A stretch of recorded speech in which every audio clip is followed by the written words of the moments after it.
The 1960s was a decade when a great song in the wrong hands could be forgotten forever, and the same song in the right hands could become immortal. Some covers didn't just match the original, they buried it. So today, we're counting down 10 cover songs from the 1960s that destroyed their originals. Number 10. Twist and Shout by The Beatles, 1963. Original by The Top Notes, 1961. The Top Notes recorded Twist and Shout in 1961 with Phil Spector producing.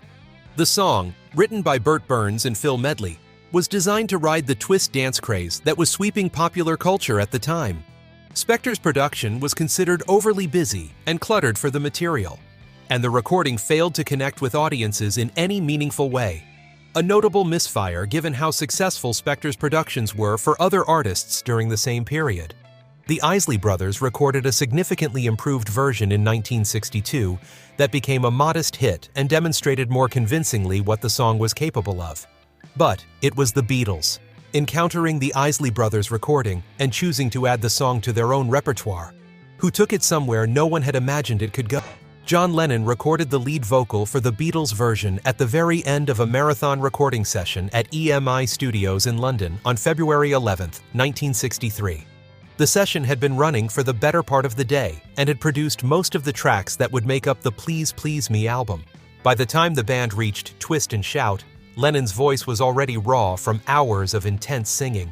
Producer George Martin and engineer Norman Smith had originally planned to record it earlier, but had kept pushing it back. And by the time they attempted it, Lennon's voice had reached the point where a second take was going to be difficult or impossible. The result is a performance of barely contained desperation, a vocal that sounds like it is being spent rather than performed, with an intensity that made everything that had come before it sound polished and safe by comparison. The band completed one full take and a partial second take that was not usable.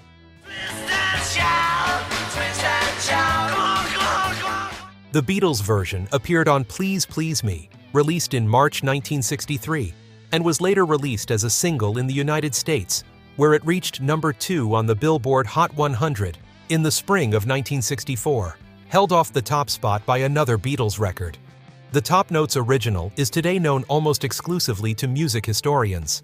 The Isley Brothers version retains a specific reputation of its own, but is almost always discussed in the context of what the Beatles subsequently did with the same material. When people think of Twist and Shout, One Morning in a London recording studio in 1963 is the whole story. Number 9. Respect by Aretha Franklin, 1967. Original by Otis Redding, 1965.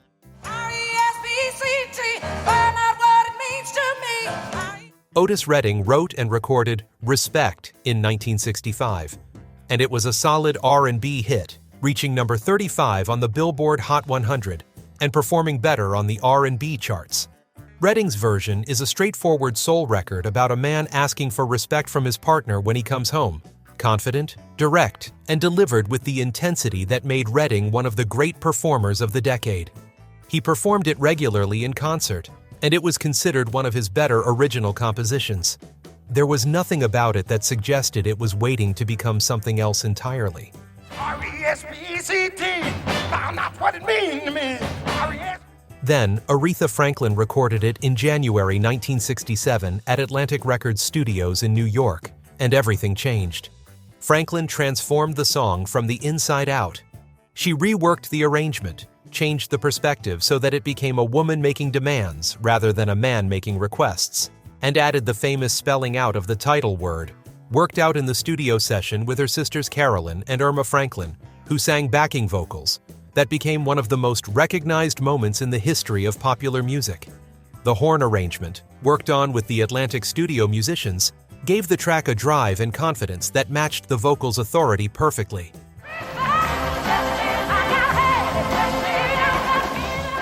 The record reached number 1 on both the Billboard Hot 100 and the R&B charts in the summer of 1967, and it arrived at a specific moment in American history: the civil rights movement at full force, the early stirrings of the women's movement, when its message landed with a cultural force that went far beyond any individual song. Otis Redding, who heard the finished record before his death in a plane crash in December 1967, is reported to have acknowledged simply and directly that Aretha Franklin had taken the song away from him. He was right. Today, the song belongs entirely to Aretha Franklin in the public imagination. Redding's original is known primarily to people who specifically go looking for it.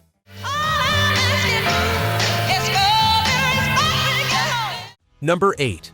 All Along the Watchtower by Jimi Hendrix, 1968. Original by Bob Dylan, 1967.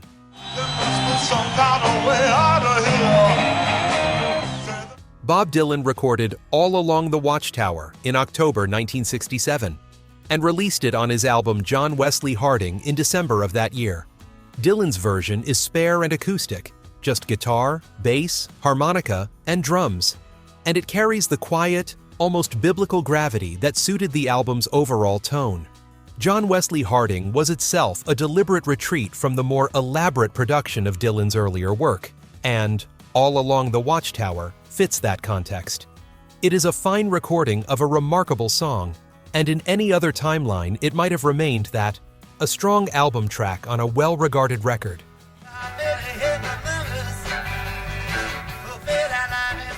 Jimi Hendrix released his version in September 1968, just 9 months after Dylan's original, and the gap between the two recordings is so large that they barely seem like the same song. Hendrix built a full electric landscape around the lyrics, with multiple guitar overdubs, a driven rhythm section featuring bassist Dave Mason, and a sense of atmospheric menace that Dylan's acoustic treatment had not attempted, and perhaps had not wanted to. The opening guitar figure that Hendrix chose to anchor the arrangement became one of the most instantly recognizable musical phrases in rock. Producer Eddie Kramer's mix gave the whole recording a density and urgency that felt genuinely new in 1968. The Hendrix version reached number 20 on the Billboard Hot 100 and number 5 in the UK. More significantly, it became the version that defined the song in the public imagination so completely that Bob Dylan himself began performing it live in Hendrix's electric arrangement rather than his own original, a practice Dylan has continued for decades. That is the song's own author, publicly deferring to someone else's interpretation, which is as close to a definitive verdict as the music world can produce.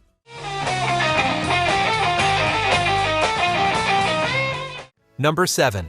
Unchained Melody by the Righteous Brothers, 1965. Original by Al Hibbler, 1955.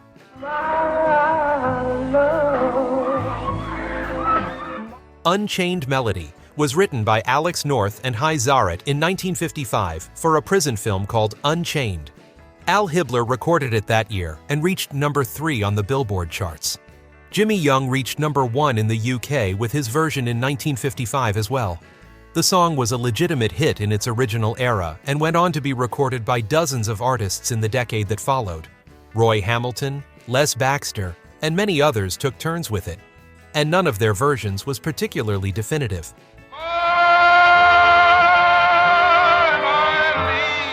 Then Phil Spector produced the Righteous Brothers recording in 1965, with Bobby Hatfield singing lead while Bill Medley harmonized, and the song became something no one had previously imagined it could be. Spector's wall of sound production gave the recording an emotional scale that matched the grandeur the song's melody had always implied, but that previous recordings had never fully accessed. The orchestral arrangement, the reverb-drenched production, and Hatfield's extraordinary tenor combined to produce something that felt genuinely monumental. The Righteous Brothers version reached number 4 on the Billboard Hot 100 in 1965 and became the standard against which every subsequent version of the song would be measured. When the recording was featured in the 1990 film Ghost, it became a hit all over again, introducing it to a generation born after its original release. Al Hibbler's version, which had been the biggest original recording, is today almost completely forgotten outside of dedicated music historians. The song belongs to the Righteous Brothers, and it has for 60 years.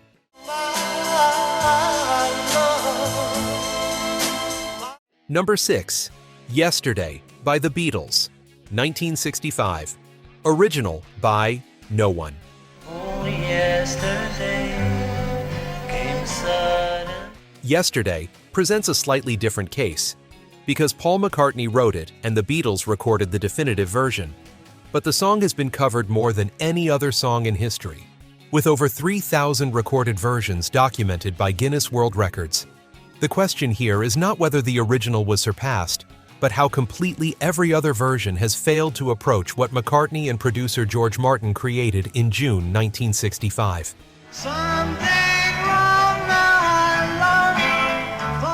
The recording is extraordinarily simple. McCartney's vocal, his acoustic guitar, and a string quartet arranged by George Martin. No other Beatles played on the track. It was released as a single in the United States in September 1965 and spent 4 weeks at #1 on the Billboard Hot 100. In the UK, it was not released as a standalone single at the time. It appeared on the Help album, which did nothing to diminish its impact. Artists from Frank Sinatra to Ray Charles to Marvin Gaye recorded versions.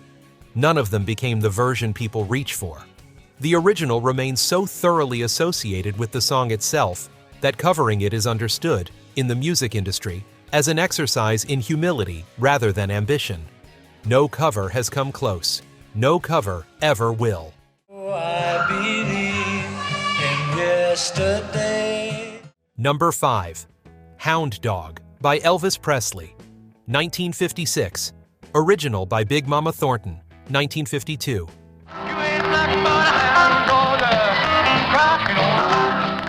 Willie Mae, Big Mama.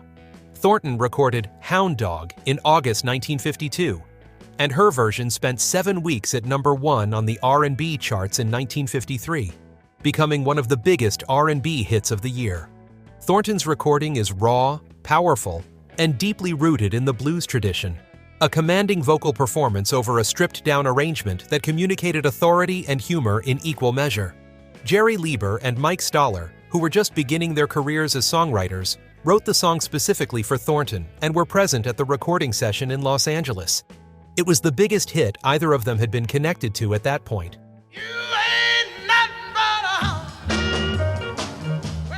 Elvis Presley first performed Hound Dog on The Milton Berle Show in June 1956.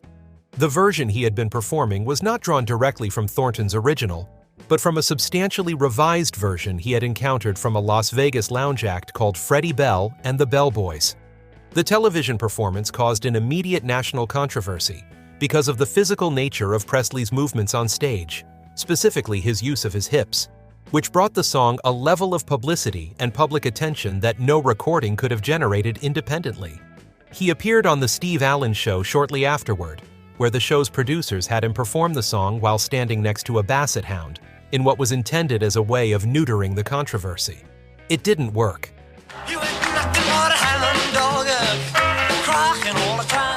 Presley recorded his version for RCA Victor in July 1956, and the resulting single spent 11 weeks at #1 on the Billboard Best Sellers chart, one of the longest runs in the history of that chart at the time. Thornton received no royalties from Presley's recording, which reflected standard industry practice of the era regarding covers of songs by black artists. She later said in interviews that Presley made millions, while she earned very little from the song she had made famous first. The historical injustice was real and well documented. It also did not change the commercial outcome. Presley's version became the version the world knows, and Thornton's original is known today primarily to people who seek it out.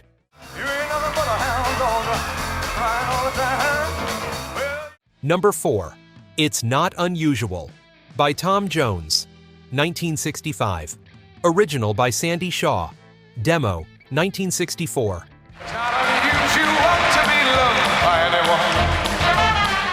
The story of this song begins with a demo recorded by Sandy Shaw in late 1964. Gordon Mills and Les Reed had written the song with Shaw specifically in mind as the performer, and she recorded a version intended to be considered as her next single. Shaw was at this point a legitimate star in the UK. She had reached #1 in 1964 with There's Always Something There to Remind Me, and was one of the prominent young female voices in British pop. Being offered a new song from professional writers was a standard part of how the industry worked, and the demo she recorded was the normal way such decisions were made.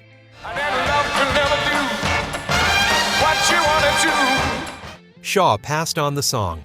The specific reasons she gave have been discussed in various interviews over the years, with Shaw acknowledging that she simply was not convinced it was the right record for her at the time. Mills, who managed a Welsh singer named Tom Jones, took the song to his client instead. Jones had been recording without significant commercial success and was looking for a record that could establish him. He recorded It's Not Unusual, and it was released as his debut single in January 1965.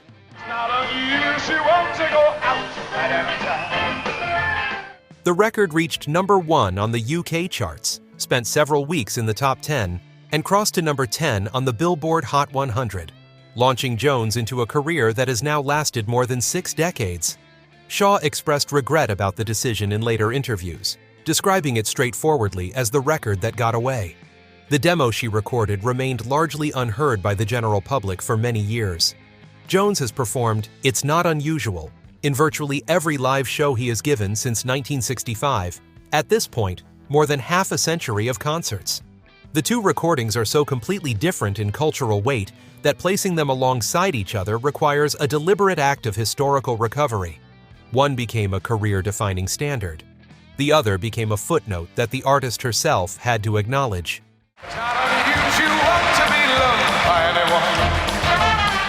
Number 3. A Whiter Shade of Pale by Procol Harum, 1967. Original, There Wasn't One.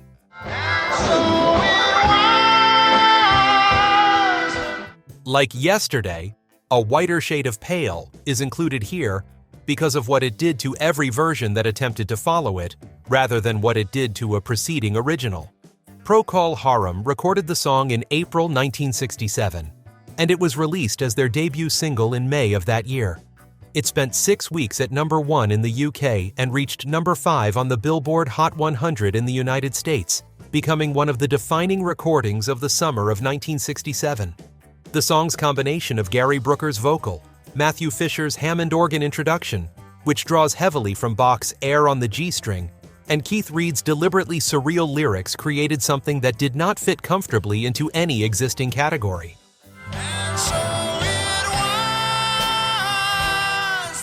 Over the following decades, A Whiter Shade of Pale was covered by artists including Joe Cocker, Annie Lennox, and dozens of others across every genre imaginable. None of the cover versions gained meaningful traction with audiences compared to the Procol Harum original. The song is one of the few in popular music history where the original recording so thoroughly defined the emotional territory of the song that later artists covering it faced an essentially impossible task. Not because the song is technically difficult, but because the original's atmosphere is so specific and so unrepeatable that departing from it loses the song, and replicating it produces only an inferior copy. It is the rare case where a song and its recording are so fused that they cannot be separated. As the Minotaur his tail. Number 2. Summertime by Janis Joplin with Big Brother and the Holding Company, 1968. Original by Billie Holiday / George Gershwin, 1935.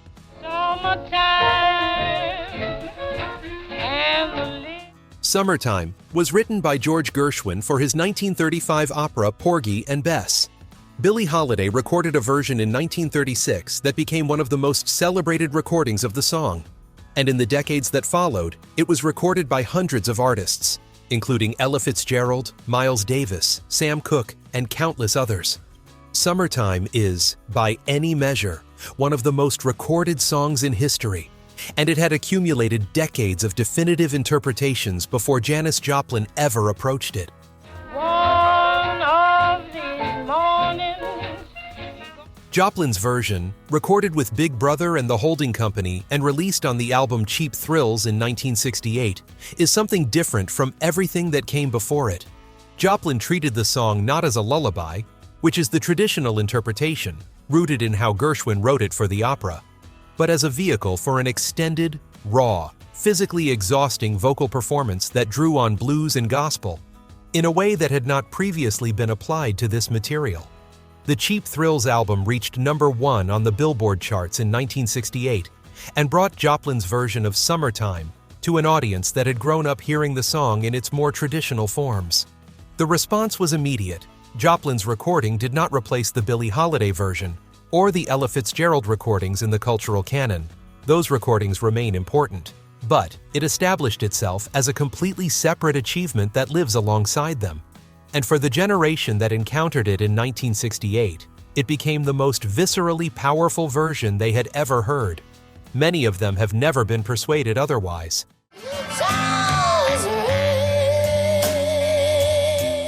Number 1.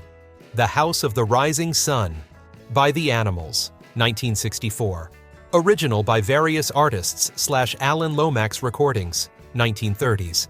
House in New Orleans. The Animals recorded their version in May 1964, in a single take that lasted approximately 15 minutes from the beginning of the session to the end. Producer Mickey Most captured it in one continuous performance. Alan Price's organ introduction, one of the most recognizable musical phrases in 1960s rock, was not planned in advance as a specific arranged part. It emerged from the session and was retained because nothing that came after it improved on it. Eric Burdon's vocal performance was recorded without significant overdubbing. The whole thing was done in a morning.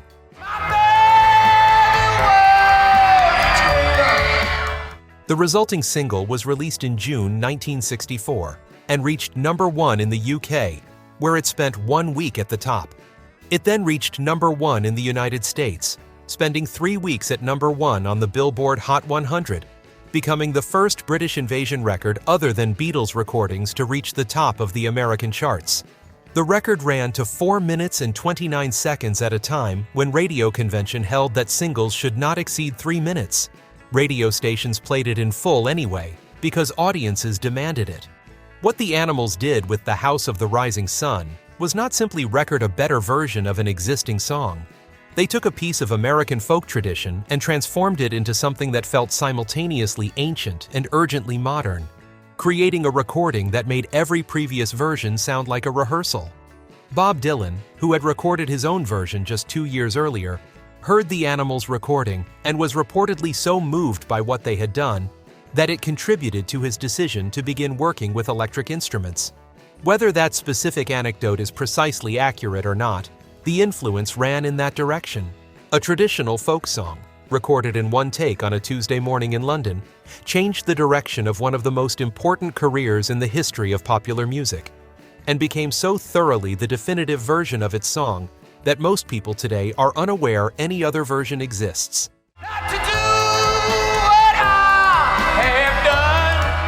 If you enjoyed this video, please like and subscribe to our channel so you never miss out on more music content like this.